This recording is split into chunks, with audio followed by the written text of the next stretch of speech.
Congratulations are in order for Joe and Jim Stanko. They are the proud recipients of the 2010 Aldo Leopold Conservation Award in Colorado.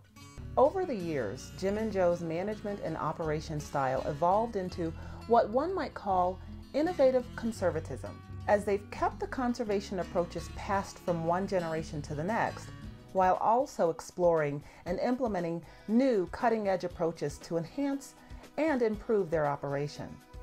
In '79, the government came up with what they called the Conservation Reserve Program. We decided that was the opportunity to get out of grain farming, and we went strictly to a cattle operation, which we are today, a cow-calf operation.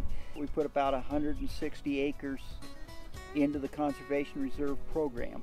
And then when that came out of the 10-year commitment several years ago, then we started working on ways to make this land more productive rather than grain farming, and to put it to better conservation use. So what we did, we worked very closely with the Routt County Soil Conservation District. That partnership, along with many others the Stankos have forged, has allowed them to implement a variety of conservation practices not only on the land coming out of CRP, but throughout their entire operation.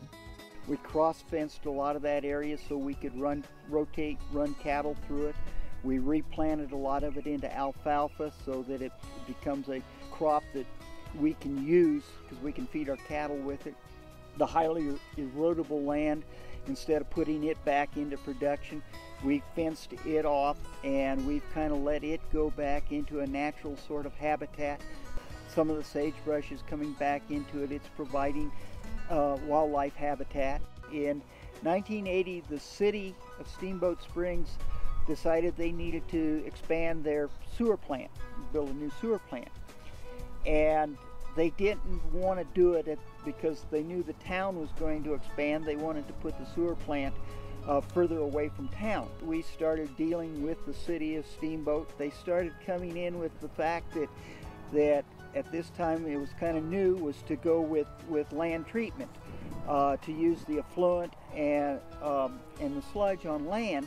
Through these agreements, then we get to use that water basically free. That enabled us then to put all this bench right out here, this 35 acres, into irrigated meadowland.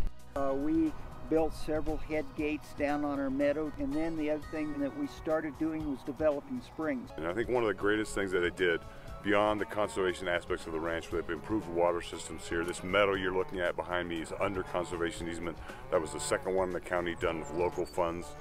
The thing they have done more than anybody else is invite the urban public to the ranch to see what ranchers really do. And I think the true measure of conservation is not how many acres have been preserved, although that's important.